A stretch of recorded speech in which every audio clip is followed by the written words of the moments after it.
of the day. Quote of the day. I said this quote the other day to woman friend, and she gave me that, that's kind of queer look. Anyway, here's the quote of the day. It's kind of fun to think the impossible. It's kind of fun to think the impossible. So who came up with that quote? Me. Indeed. It is the holiday season. There's no ifs, ands, or buts about it. You walk through the radio station, you see the decorations. I said to Adam, when did we start putting up all of these decorations around here? And he said he didn't remember it from last year. I got to be honest with you. I'm sitting here thinking, I didn't remember Adam from last year. So that's my brain. Anyway, I'm sure he was here. He said so. I don't remember Adam being. Oh, of course he was.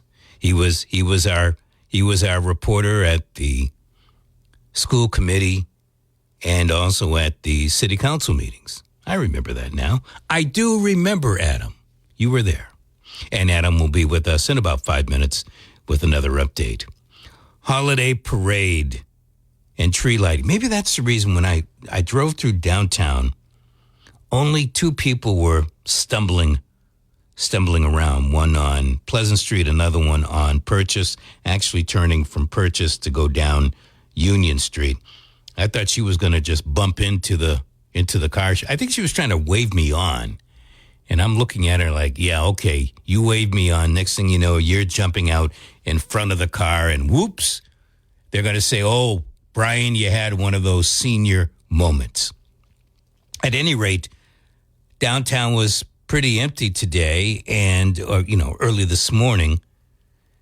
But I expect there to be quite a few people. For one thing, the high school, the New Bedford High School marching band, the Color Guard, they're going to be starting from about the Whaling Museum on William Street, making their way up the hill. And then the annual tree lighting ceremony takes place at about 5 o'clock. The marching band and whatnot, that starts about 4:30 today. 508-996-0500. As I mentioned earlier, home heating oil prices are up. And if you're like me, you've torqued up the heat just a little bit. Now, we happen to heat with gas, but I remember in all the days back when I used to heat with oil, and my preference is oil heat mixed with a wood stove. But that's not a preference in this particular case. I would take oil heat any day over gas heat. That stated, home heating oil prices, according to the Energy Information Administration here in the Commonwealth, down about a penny from last week. Right now it's at $4.18 a gallon. A year ago, we were paying $5.08 a gallon for home heating oil. So I guess we should be a little bit happier. But I got to admit, when I was paying for oil, I was paying maybe two something a gallon. And I thought that was expensive in and of itself. And for the time, I guess it was. Gasoline prices, though, now, I don't know how much we really should complain. But I'm complaining anyway. Bristol County, regular unleaded gasoline, $3.18 a gallon. That's the average. I went by BJ's on the way in. It was $2.93 for regular unleaded. And I believe the Speedway, don't quote me on this, I think it was Speedway that I saw that had actually come down under $3 a gallon. So I guess we're getting better. However, if you are getting premium, those prices are pretty high. I guess the moral of the story is maybe you want to just stick with something that doesn't eat up a lot of gas, if you can. But at any rate, $3.18 a gallon in Bristol County. Throughout the Commonwealth, the average price is $3.33. Last week it was $3.37. Last year it was $3.59 a gallon. That's a lot of do-re-mi. Let's take a quick call before we go to Adam over in Studio 6 and 7/8. Hello. Hey, Bri. Hey, Bri. So, you're right in my warehouse. I always love talking about economics and gas prices because for some reason, Americans love to talk about that's a huge pain point for them, and they'll go travel all over the town to save 3 cents. One thing on a national level, I'm reading a lot of the industrial magazines of the oil within the oil industry, and it turns out that America is actually producing more energy than it actually consumes. So we are a net exporter. We are the world's superpower of energy exports. But what does that really mean? Are we talking gas? Are we talking oil? We're talking electricity? Energy in general. So natural gas, oil, all petroleum products, in regards to energy. So all the energy that we produce from wind, solar, and including oil and including natural gas. We are an energy superpower. On the oil front itself specifically, we're producing more oil in the United States than any country in the world and ever in the history of the United States. Over 13 million barrels of oil is being produced right now per day in the United States. Wow. Now, that's excellent. That's excellent. I got the music in the background, so I'm going to say thank you. Great call. I appreciate it. Let's go over to Studio 6 and 7/8 for the Bad Bass Update. Thank you, Brian. Here are some of the national stories we are following. The Texas Supreme Court is halting a judge's ruling that would allow a woman to have an abortion in the state. Kate Cox asked for the judge for an abortion because her fetus was diagnosed with a fatal condition that could endanger her health. On Thursday, Cox won a temporary restraining order that would allow her to end the pregnancy. On Friday, the Texas Supreme Court put a temporary hold on that ruling, quote, without regard to the merits. Republican Texas Attorney General Ken Paxton says Cox does not meet the criteria for a medical exemption that hospitals would face legal consequences if they gave her an abortion. Harvard's president, Claudine Gay, is apologizing for her responses during a congressional hearing. Jim Forbes has the latest. The presidents of Harvard, MIT, and UPenn were asked whether calls for the genocide of Jewish people would violate their codes of conduct. All three presidents said the answer depended on the context. In an interview with the Harvard Crimson, Gay says she got caught up in the, quote, combative exchange about policies and procedures. Gay added that she should have responded to the question by saying threats against the university's Jewish students have no place at Harvard. I'm Jim Forbes. The U.S. is vetoing a UN resolution that calls for a ceasefire in Gaza. On Friday, the United Arab Emirates put forth the resolution calling for an immediate humanitarian ceasefire in the war between Israel and Hamas. 13 members voted in favor of the resolution, while the U.S. voted against it, and the United Kingdom abstained. The deputy U.S. ambassador to the UN said the draft resolution was rushed and, quote, divorced from reality. Bond is set at $500,000 for the son of a U.S. senator linked to the death of a North Dakota deputy. Officials say the 42-year-old son of North Dakota Republican Kevin Kramer remains in custody for his alleged role in the death of Sheriff's Deputy Paul Martin. Martin was on duty when Ian Kramer allegedly stole a vehicle in Bismarck before leading deputies on a high-speed chase through Mercer County. A short time later, officials say Kramer crashed his SUV into a parked patrol car, killing Deputy Martin, who was standing nearby. Martin was declared dead at the scene. And President Biden is touting new rail infrastructure for high-speed trains. At long last, we're building the first high-speed rail project in our nation's history, and it started here.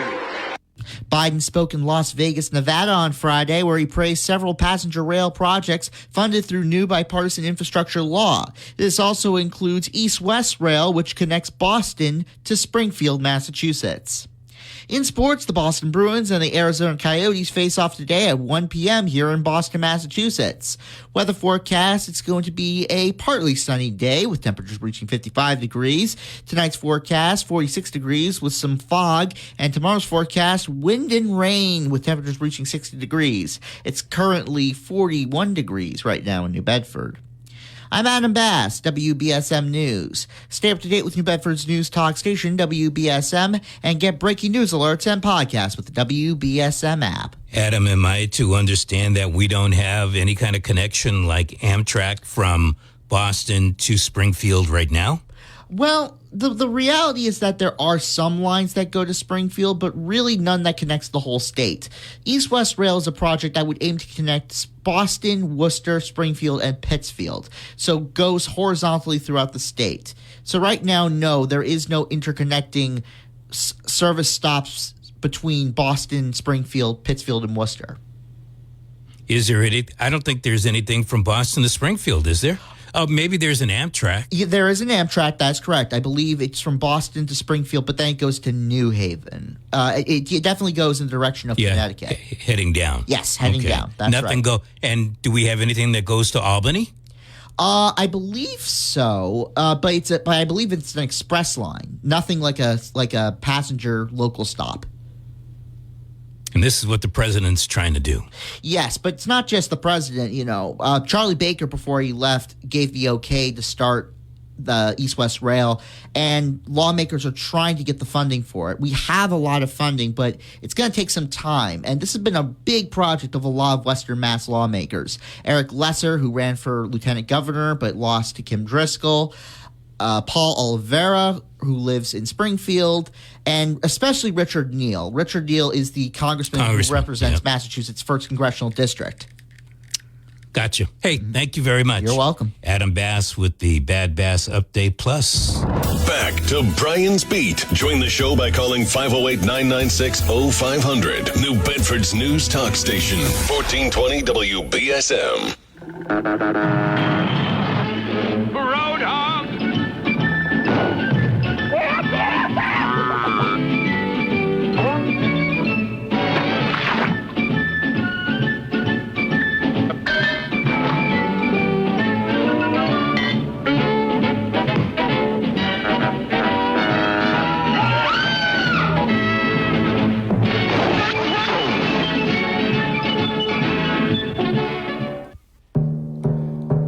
Trump, Presley, Biden. But first, let's hear from Jim Phillips in Town Square Sunday. Good morning, Brian. Good morning, everyone. Here's what's happening this week on Town Square Sunday. We'll meet Brittany Botello, the new director of Project Independence Adult Daycare in New Bedford. She is a busy lady, spending a lot of time helping others in the community. Laura Orleans will report on what's happening at the New Bedford Fishing Heritage Center in December and January. And in an encore broadcast, we'll tell you about a new performing arts center that's opening in Fairhaven. I'm Jim Phillips.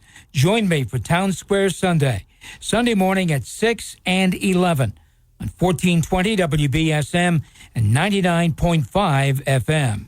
Thank you very much, Jim. It is time now for the Bitcoin Biz Barometer, as we measure the universal crypto marketplace for today, December 9th, 2023. Boy, I got to tell you, if you had just plucked a couple of bucks down on Bitcoin, you would be swimming in some dough. Bitcoin up more than $5,400 from last Saturday morning at this time, coming in right now at $44,182. You might be thinking, Brian, I don't have $44,000 or even $39,000. You don't need to invest and buy a whole Bitcoin. You can buy your bit in bits. Ethereum is up $283 from last Saturday morning, coming in at $2,385. XRP at 69 cents. It's up 8 cents. Binance Coin, $244, up 16 bucks. Also up 16 is Solana at $77. Cardano, 62 cents, up 24 cents. Dogecoin is up 2 cents, coming in at 10 cents this morning. And that's your Bitcoin Biz Barometer for today, December 9th, 2023. How accurate are these numbers? Well, not accurate right now from when I wrote them down just a few minutes ago, because CoinMarketCap.com updates the numbers every single second of every day of the week, including Saturdays and Sundays. That's your Bitcoin Biz Barometer for today. 508-996-0500 to get on to the program today. So Trump, Biden, Presley. I'm not sure what order all of this really goes in. I'm going to do it in my particular order. And I don't know about how you feel about this, but to me, it just makes me think this country is going in the wrong direction. Not all of this, but in general. Trump says he'll be a dictator on day one. And legal experts are concerned. Now, I heard the comment, that headline right there comes from the Boston Globe, Wednesday, Thursday, not sure exactly what day. Legal scholars, political observers, and Democratic lawmakers blasted former President Donald Trump for saying Tuesday that he won't be a dictator if he wins re-election, other than on day one. You know, I listen to things like that, and I know the former president loves to shoot from the hip. But really? So I get it. He's going to try to go after Biden because Biden and company kind of went after him. And it's back and forth like that. How about let's run the United States of America to the best possible? Okay. President Biden, and he did this in Beantown. And here's the direct quote. If Trump wasn't running, I'm not sure I'd be running. But we cannot let him win for the sake of our country. Uncle Joe, look what the heck is going on in our country. Yesterday, I'm just going to give you for instance, yesterday, President Biden is touting the fact that the unemployment number is holding steady and down. And for, I guess, 22 months, thereabouts, it's been under 4%. He's taking credit for that. As you know, I like to talk about the number of people that are actually filing for an unemployment claim. To me, that number speaks volumes. From the I Need Work economy, the initial jobless claims for the week ending December 2nd, which would have been a week ago today, 220,000 filers. That's for 1 week. And basically, that was for the last week of November. Last week of November. I think there were 190,000 jobs created, as they like to say, for the entire month of November. 220,000 people filed an unemployment claim. By the way, that's up 1,000 filers from the previous week, 219,000. So this is what we have going on. And, you know, he wants platitudes, pats on the back, and saying, basically, my interpretation of this, you might have a different one, but basically the president is coming out and saying, well, I wouldn't be running for president. I'm 81 years old. I don't need this job. But since Donald Trump is still in the race or putting himself in the race, I've got to run because I'm the only one who can beat him. Sad reality might be he might be the only Democrat out there today who could beat him. But what is that telling us? Do you want 4 more years of what you're having right now? Not that I want 4 years of Donald Trump, who's going to be a dictator for one day. I don't want any of that. I don't want any of that. Maybe you do. I don't. All right. Ayanna Pressley. I like a lot of the stuff that I get from New Boston Post. I consider it a good, timely, fairly conservative online newspaper. I'm not too crazy about the attack that they did on Ayanna Pressley, Congresswoman Pressley, because she voted no on a resolution condemning rising anti-Semitism in the United States and around the globe. As I like to say, you have to sometimes read between the lines to try to find out, well, why would she be against a resolution that's condemning anti-Semitism? And then you go on to read the resolution and you see a little bit more. And one of the things in this resolution had a line, I think it was item number 3, line item number 3, that basically equates anti-Zionism with being anti-Semitic. And I said, that's not true. You can be an anti-Zionist and not be anti-Semitic. I know. What about Jewish people? There are a lot of Jewish people that are against Zionism. But they're not against their own religion, their own faith.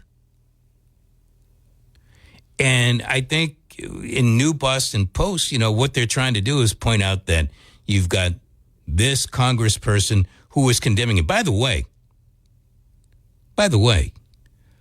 she may have voted no,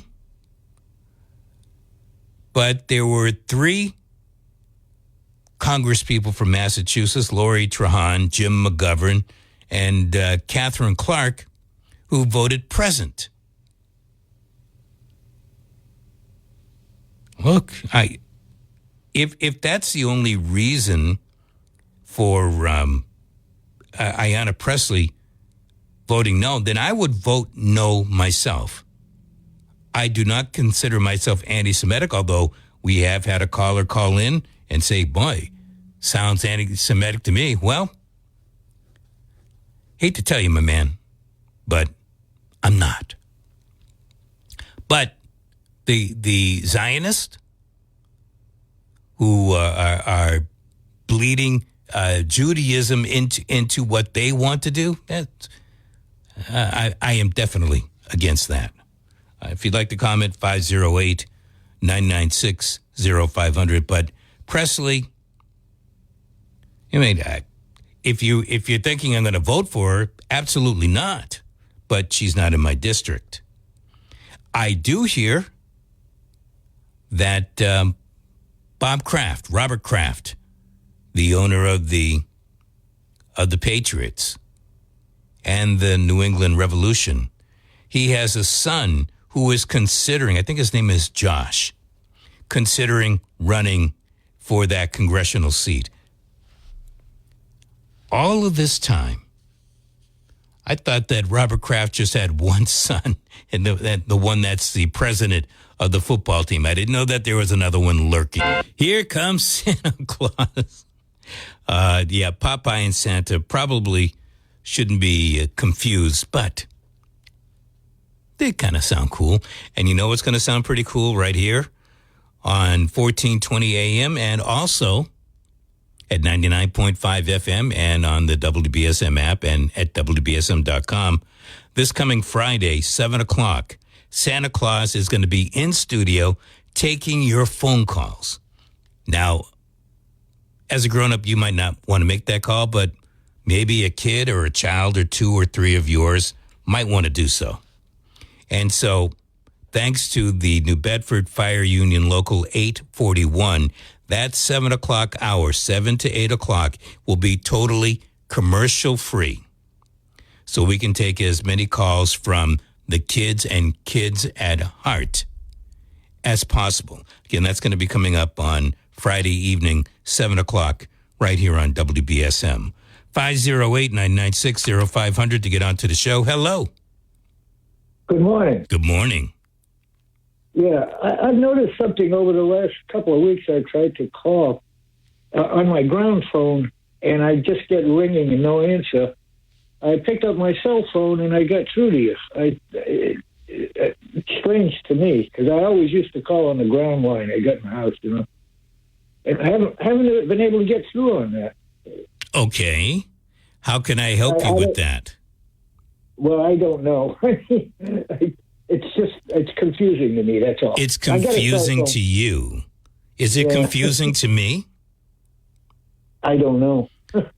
I don't know. You're operating the board there. I just wonder if anybody else. You think it's on my end. You use one phone and you can get through. You use another phone and you can't. And you want me to look at my board. Is that what I'm hearing? No. Is that what I'm hearing? No. That's what you said? No. That's what you did? No. Oh, come on now. I look, it's not a big problem. I know it's not. Don't even worry about it. It's the holiday season. Be in good cheer. Yeah. You know, you were talking about the election there, Donald Trump and Joe Biden. Mm-hmm. I think it's a sad state of affairs that we've got to give or take. Just for the sake of argument, there's around 350 million people in this country. Would that be fair to say? Say that again. There's about 350 million people. Yeah, in this that's a country. good somewhere between 340 and 350. Yeah. Yeah, and these are the only two people we can come up with for an election. But that's what we are being led to believe. The two major front runners, they get all the PR, they get the major backing, but there are other people out there. The folks just want to. They're thinking Republican or Democrat. You're right to think that there are other folks out there, but you're also, and I'm going to say you're also correct in thinking that the majority of people are thinking it's got to be one or the other. Because you know why? Because they're too afraid to put the foot in the water thinking that there's a piranha or an alligator down there. Yeah, well, you know, I just can't get excited about a repeat performance here of 2020. It's not exactly leading me to the polls, you know. Same here. You know, I will probably vote for the Libertarian candidate because that person at least will espouse the views that I appreciate and whatnot. I know that candidate probably won't even come in third place. But that's the way I'm going to go. I vote my heart. I vote my wallet. I vote what I like. I don't vote because I want the lesser of two or three evils. Yeah, I don't know. You know, I'm more interested actually in the local elections and the House and the Senate and things like that. Because when it comes to the presidential elections in recent years, I'm just not very enthusiastic about the people that are put in front of me there to vote for. I got you, man. I hear you loud and clear. Let's see. You had Trump or Biden. You had Hillary or Trump. You had Obama and McCain. It was McCain, no? Huh? I think Obama ran against McCain in his second term. Was it? In the second one, yeah. Or the first one, one or the other. I mean, McCain was okay, but again, it wasn't all that great. I'm happy for his service and what he went through, but there are a lot of things that I couldn't stomach with him. I voted for Obama his first time he ran. I got to admit, the guy had a lot of charisma. He was he's a good public speaker, and the fact was that he was young. I mean, I look at these guys, and I see like really tired old men. And I'd like to see somebody with some energy get in there and something new. Well, energy, something new. I want someone that is going to really stick up for the United States of America, follow the Constitution. That's what I want. And I don't see it with any of the candidates out there at this particular time. I do appreciate your call, and I hope that you can get the other phone to work.